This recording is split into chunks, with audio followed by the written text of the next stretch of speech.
Podcast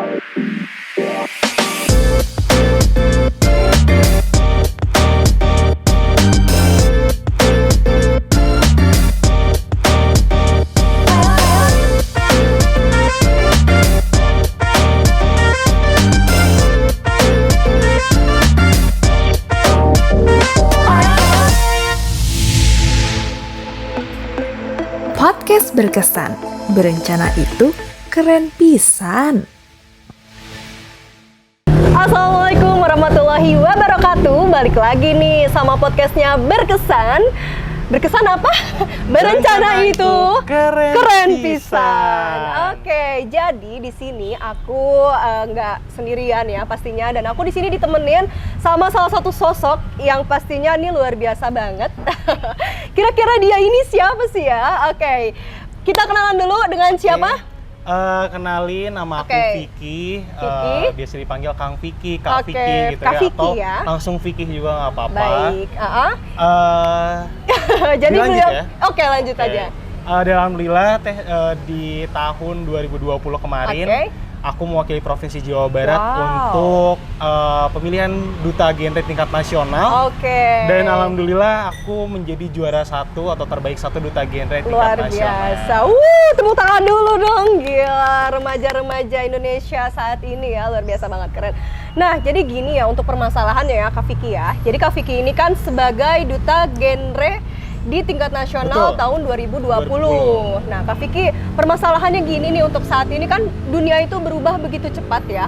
Apalagi dengan terjadinya COVID-19 ya di tahun kemarin. Dan pastinya untuk permasalahan digitalisasi dan globalisasi yang memaksa kita untuk beradaptasi lebih cepat gitu dengan perkembangan zaman saat ini. Dan untuk saat ini, bagaimana sih menurut Kak Vicky? Kira-kira masih ada nggak sih sosok penjajah di era digital menurut Kak Vicky? Kira-kira gimana nih? Siap. Ini sebenarnya bahasan yang menarik ya Teh ya. Ketika kita bicara tentang era digital seperti ini, sebenarnya yang ngebuat diri kita bangkit gitu ya dari COVID-19 ini, kita jadi paham betul gitu ya. Kita didorong mau nggak mau nih, kita sebagai remaja apalagi, ya kita harus melek teknologi. Kita harus misalkan ya, sekarang kayaknya remaja kalau nggak bisa desain gitu ya, kayaknya belum punya keahlian soft skill yang baik gitu ya. Kayak mau nggak mau harus bisa desain walaupun sedikit aja kayak gitu. Otomatis kita pun harus bangkit dari keterpurukan itu ya. Asalnya kita bertemu dengan orang banyak itu langsung, tapi dengan kondisi pandemi kita secara virtual gitu ya. Kita belajar yang namanya Zoom meeting, Google Meet dan lain-lain gitu ya. Nah, tapi balik lagi ke pertanyaan Teteh nih ya, terkait dengan penjajah di gitu era ya, digital. Era Kalau digital. kalau untuk masa lalu kan penjajah itu berupa fisik ya, datang gitu penjajahnya. Nah, untuk saat ini kira-kira menurut Kak Vicky, penjajah itu masih ada nggak sih di era digital ini? Sebenarnya aku mau jawab sebenarnya sederhana aja jawabannya. Penjajahnya itu ada, tapi penjajahnya adalah diri kita sendiri. Nah, betul sekali. Karena apa? Gimana nih? Karena menurut aku gitu ya, kalau kita nggak bisa ngekontrol gitu ya, kita nggak bisa mengontrol dengan baik terkait dengan penggunaan teknologi gitu ya. Terus juga kita nggak bisa menghadapi era digital itu ke arah yang lebih positif, otomatis kita akan kita akan terperosok gitu ya ke hal-hal yang negatif ujung-ujungnya gitu. Nah, contohnya seperti para di remaja-remaja zaman sekarang gitu ya, Gen Z, generasi milenial itu, kalau misalkan kita nih ya berhubungan dengan materi genre juga, materi BKKBN, ada yang namanya narkolema. Narkolema, apa tuh narkolema? Narkolema itu adalah narkoba lewat mata. Nah, contoh nih ya buat teman-teman remaja yang suka nonton video porno, kecanduan. Oh my god. Jadi ternyata narkoba itu bukan hanya berupa pil ya. Ternyata saat ini narkoba itu banyak jenisnya ya. Istilahnya ada itu. Betul, karena bikin candu ya. Iya, betul. Oke. Sebenarnya kan kalau misalkan kita bicara narkolema ini contohnya ya, aku angkat kasus narkolema ini. Kalau misalkan kita nggak bisa nggak bisa mengontrol diri kita sendiri dengan kemajuan teknologi, era digital gitu ya, kita malah bisa kecanduan tapi dalam hal yang negatif. Dan emang ada udah ada studinya kalau misalnya kecanduan dengan hal-hal contohnya video porno seperti itu akan mengganggu psikologi kita gitu ya. Betul sekali, dan katanya bisa merusak syaraf-syaraf di otak kita ya kan. Gitu. Nah, itu salah satu contoh kasus aja yang emang ngegambarin kita nih Kalau misalkan penjajahnya itu dari kita sendiri. Kalau kita nggak bisa kontrol gitu, udah deh gitu ya, kayak kita nggak bisa kontrol kemajuan teknologi, era digital dengan ke arah yang lebih positif gitu ya. Kita bakal terbawa ke arah yang negatif. Oke, baik. Jadi sebenarnya itu adalah musuh terbesar dalam saat ini adalah diri kita sendiri. Betul. Ya. Jadi kalau misalnya kita bisa mengontrol dengan baik, otomatis kita bisa menuju yang lebih baik juga. Oke, luar biasa. Ini langsung tersadar gitu ya dengan kata-kata ini ya. Oke, dan ini untuk selanjutnya nih ya, permasalahannya ya. Jadi untuk saat ini peran generasi milenial dan generasi Z di era digital itu apa sih perannya ya? Karena kan untuk saat ini yang sudah tadi kita jelaskan juga, kalau misalkan untuk generasi milenial dan generasi Z itu kan canggih-canggih ya. Untuk saat ini bayi aja udah canggih banget, baru lahir udah bisa langsung main handphone ya kan. Nah, kira-kira perannya apa sih menurut Kak Vicky? Oke, siap. Sebenarnya kalau misalkan menurut aku ya, peran para remaja gitu ya, atau kita lebih seringnya mungkin Gen Z, generasi milenial. Nah, kayak aku contohnya masuknya generasi Z. Apa nih? Ya. Oh, generasi Z nih. Lahiran 2000 dong. Iya, betul gitu. Boleh dicek ke KTP-nya? Boleh, langsung sekarang dicek. Bercanda. Nah, jadi sebenarnya kalau misalnya perannya itu sangat besar ya. Tentunya apalagi peran generasi Z dan juga generasi milenial ini tentunya di era digital ini tentunya harus lebih mengisi kegiatan-kegiatan dengan hal yang positif gitu. Kayak tadi kita misalkan contoh kita di forum genre, di PIK remaja gitu ya, atau pusat informasi dan konseling remaja, kita tuh bakal dilatih soft skill gitu ya, life skill kita. Contohnya kita berlatih untuk bisa desain gitu ya, entah itu lewat Canva yang paling dasar, atau misalkan lewat Photoshop dan lain-lain, atau kita editor video. Menurut aku itu suatu hal-hal yang udah mulai diimplementasi nih sama teman-teman PIK remaja dan forum genre di Jawa Barat gitu. Karena kadang kalau aku main ke Garut, aku main ke kota Bandung, kayaknya udah keren banget nih, mereka udah bisa siap gitu, mereka udah siap untuk dengan era digital yang saat ini, dengan kemajuan teknologinya gitu. Nah, perannya tentunya mereka itu sangat penting untuk mengarahkan si energi positif ya dalam dirinya, supaya nih kita bisa menyambut bonus demografi. Bonus demografi. Iya. Kayak gimana tuh bonus demografi? Nah, bonus demografi sebenarnya simpel aja. Secara pengertiannya itu adalah ketika dalam suatu wilayah gitu ya, jumlah penduduk yang produktif itu lebih banyak dibandingkan non produktif. Nah, si Gen Z dan generasi milenial ini ketika nanti puncak bonus demografi atau 100 tahun kemerdekaan Indonesia ya, 2045, itu mereka lagi usia produktif banget nih. Makanya kalau nggak dilatih dari sekarang, nggak kita dorong terus untuk melakukan hal-hal yang positif, khususnya dalam kemajuan teknologi dan era digital, kayaknya kita nggak akan bisa dapetin bonus demografi gitu. Malah ada yang namanya ancaman demografi kayak gitu. Itu yang bahaya ya. Jadi ternyata Gen Z dan generasi milenial ini yang menentukan masa depan Indonesia ke depan dong pastinya. Oke, luar biasa. Langsung perbincangan yang sangat asik banget gitu banget. Ya. Karena kan kalau zaman sekarang nih ya, generasi Z, Gen Z, milenial Z gitu kan, emang lagi seru-serunya, lagi hype-hype-nya ya mereka tuh kan.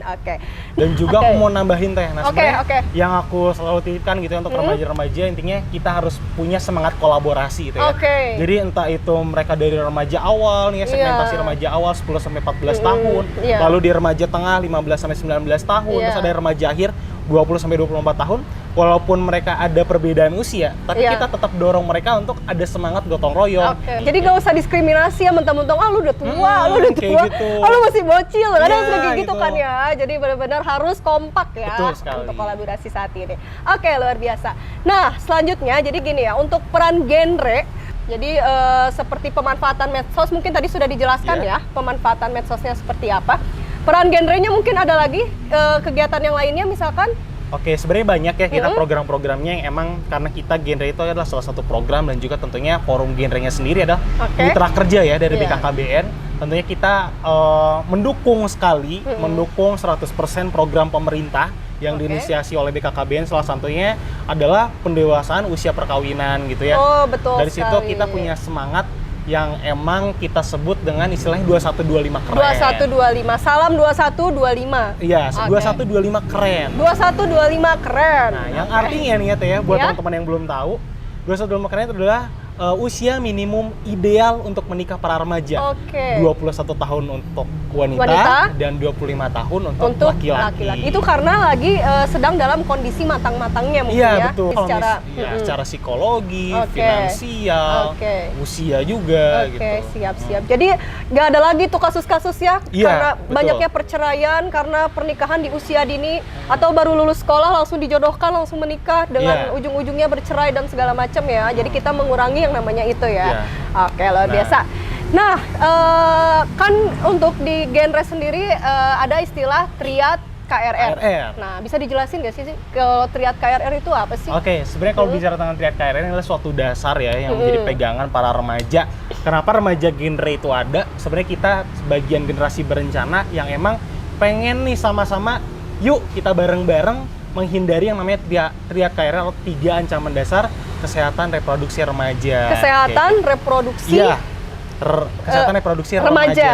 Oke. Ya. Gimana tuh? Dimana kalau misalkan kita bisa mewakilkannya dengan istilah salam genre ini. Dimana triad KRR itu yang pertama ada say no gitu ya. Kini 0 ini artinya menzirokan. Ya, kan ini 0 nih ya, bulat nih ya. 0 menzirokan. Yang pertama adalah pernikahan usia dini atau pernikahan usia anak mungkin sekarang istilahnya. Lalu yang kedua adalah say no to sex before marriage atau seks pranikah. Dan yang ketiga katakan tidak juga terhadap nafza atau narkotika, psikotika dan zat adiktif. Iya, jadi itu tuh kalau misalkan emang katanya enak, itu tuh hanya sementara nggak sih ya? Iya, dan yang gitu. pasti itu bikin candu dan pastinya bisa merusak, ya kan? Jadi bener say no tadi ya? Iya, say no atau zirokan, kita menzirokan bareng-bareng. Oke, nah ini penting banget ya, apalagi untuk mungkin remaja-remaja yang baru lagi kasmaran-kasmarannya gitu kan. Sekarang banyak banget ya kasus-kasus yang pacaran, bahkan itu bisa menjurus ke sana gitu ya. Betul. Oke, say no.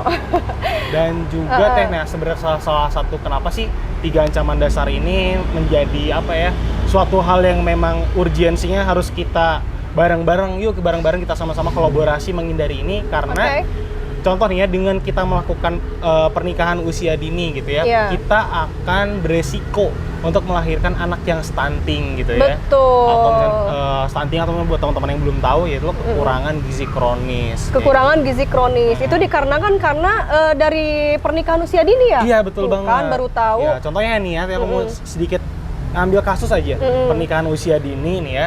Misalkan anak SMP 15 tahun gitu ya, menikah gitu ya. Misalkan 15 tahun suka makannya apa sih teh? Cimol, kalau di Bandung ya, kalau di sebelah cireng, aci-acian gitu ya. Nah, itu aci dan micin gitu ya. Yang emang itu sebenarnya nggak bagus banget untuk pemenuhan gizi si calon ibu tersebut gitu. Dan akhirnya karena calon ibunya nggak bisa terpenuhi gizinya dengan baik, akibatnya ya calon anaknya pun nggak bisa mendapatkan asupan gizi yang seimbang gitu. Maka dari itu bisa beresiko untuk melahirkan anak yang stunting. Dan stunting itu belum ada obatnya, teman-teman. Belum ada obatnya. Belum ada obatnya. Bener, makanya untuk melakukan pencegahan stunting ini kita sebut dengan pencegahan stunting dari hulu. Hulunya itu siapa? Para remaja gitu. Supaya teman-teman bisa melakukan pencegahan stunting dari hulu, makanya teman-teman yuk join menjadi remaja genre atau remaja generasi berencana. Bisa tuh kita join ya? Bisa banget. Caranya dengan teman-teman datengin pusat informasi dan konseling remaja di daerahnya yang terdekat. Itu ada di tingkat RW, tingkat desa, tingkat kelurahan, tingkat kecamatan, itu ada gitu. Jadi teman-teman nggak sulit untuk mencarinya gitu. Apalagi Jawa Barat ini memiliki jumlah PIK remaja yang sangat banyak, kurang lebih ada 3.500 ke atas jumlahnya di 27 kabupaten kota. Banyak dan, ya? Iya, dan itu bisa sangat memfasilitasi para remaja gitu untuk join bersama kami di generasi berencana. Jadi banyak banget manfaatnya ya. Salah satunya bisa healing bareng, punya temen banyak ya kan. Terus mengurangi mental illness mungkin ya, yang sekarang banyak banget remaja alamin mungkin ya. Nah, tapi aku mau nambahin sedikit lagi, ada yang kelupaan. Nah, ada juga yang dimiliki sama kita Forum Genre Jabar. Kemarin kita bekerja sama dengan Direktorat Kemahasiswaan ITB. Itu kita melakukan pilot project di 3 kabupaten kota untuk melaunching gitu ya, yang namanya Cafe Penting. Nah, tadi aku baru aja mau nanya, Cafe Penting itu apa sih? Dan katanya Cafe Penting itu ada di 3 tempat ya, di Jawa Barat. Nah, bisa dijelasin nggak kira-kira? Jadi Cafe Penting ini sebenarnya adalah akronim ya, dari Cafe Peduli Stunting, yang artinya di situ para teman-teman remaja silakan untuk berinovasi membuat suatu panganan lokal gitu ya. Entah itu cemilan, snack atau misalkan kayak semacam salad, puding dan lain-lain yang memang bisa membantu para remaja gitu ya, yang gak suka sayur jadi makan sayur, yang gak suka buah suka makan buah, yang gak suka makan protein hewani misalkan ya ikan, daging dan lain-lain, tapi jadi suka gitu ya, misalkan dibikin somai, dibikin salad, dibikin puding kayak gitu ya. Nah kita pengen para remaja berinovasi dan akhirnya mereka yang memasarkan produknya juga kepada siapa target pasarnya? Target pasarnya para remaja juga. Lagi. Jadi dari remaja, oleh remaja, dan untuk remaja. Keren gitu. banget. Dan 3 kabupaten kota yang menjadi pilot project Cafe Penting ini, itu yang pertama ada Kabupaten Bandung Barat, lalu ada Kabupaten Garut dan juga Kabupaten Cianjur. Dan mohon doanya buat teman-teman semua, semoga kedepannya kita bisa melaunching Cafe Penting ini di 27 kabupaten kota di Jawa Barat. Mantap. Itu kalau misalkan nanti sudah launching, aku yakin banget sih kayaknya nanti banyak calon pengusaha muda dari para remaja ya yang bisa menghasilkan pastinya dan juga berguna gitu ya. Betul banget. Oke, keren banget sih. Ya Allah, Gendra, aku nyesel banget gak ikutan dari dulu. Ya, keburu telat ya sekarang. Keburu tua. Oke, ini yang terakhir sih ya. Tadi untuk masalah program genre secara detail. Untuk program genre itu selain tadi Cafe Penting, selain tadi mungkin sosialisasi pemanfaatan medsos atau yang lain-lain, kira-kira ada kegiatan lain nggak? Sebenarnya banyak banget ya program genre yang kedepannya gitu yang bakal kita launching, dan sebenarnya forum genre, Pikir Remaja itu punya inovasinya masing-masing. Contoh, di Kota Bandung kemarin baru melaunching film yang namanya Salah Siapa. Film buatan anak Pikir Remaja di SMA 25 Bandung yang menggambarkan bahaya atau resiko dari mereka melakukan yang namanya sex before marriage atau seks pranikah. Dan akhirnya si ceweknya hamil gitu ya, dan akhirnya ditinggal sama si cowoknya gitu ya, bahwa emang cinta itu tidak seindah itu teman-teman gitu ya. Cinta tidak selamanya indah, Nah, kayak gitu. Luar biasa, keren banget. Aku nyesel banget sumpah nggak ikutan dari dulu. Ya, nyesel baru sekarang nyesel ya. banget karena yang di sini memang banyak sekali manfaat-manfaat positif pastinya, dan yang pastinya ini bisa nambah pertemanan, nambah wawasan juga gitu ya, dan yang pastinya ini ke arah yang lebih positif untuk menentukan masa depan Indonesia ke depan. Oke, luar biasa. Oke, tadi materi terakhir ya. Thank you banget nih untuk Kak Vicky udah hadir di sini. Kita bincang-bincang hangat. Nanti mungkin nextnya bisa sharing lagi kayak gini. Boleh banget. Oke, nah untuk teman-teman jangan lupa juga untuk follow IG, TikTok dan YouTube-nya BKKBN Jawa Barat, karena nanti di sana akan ada info-info ataupun ilmu yang bermakna. Dan juga jangan lupa untuk follow di forum genre Jabar. Nah ini untuk Gen Z atau enggak milenial ya, jangan sampai ketinggalan. Langsung kepoin aja sosial media. Tadi udah dikasih tahu kan ya caranya kalau mau gabung kayak gimana gitu kan. Aku juga nyesel nih kalau misalkan gabung dari dulu juga pastinya udah senior kayaknya di sini. Oke, dan terakhir thanks banget untuk Satu Arah Coffee yang sudah memfasilitasi, dan juga kepada Kak Vicky sekali lagi thank you banget, dan yang pastinya kita harus sharing lagi seperti ini ya. Sampai jumpa untuk di Berkesan selanjutnya. Bye bye. Podcast Berkesan, berencana itu keren pisan.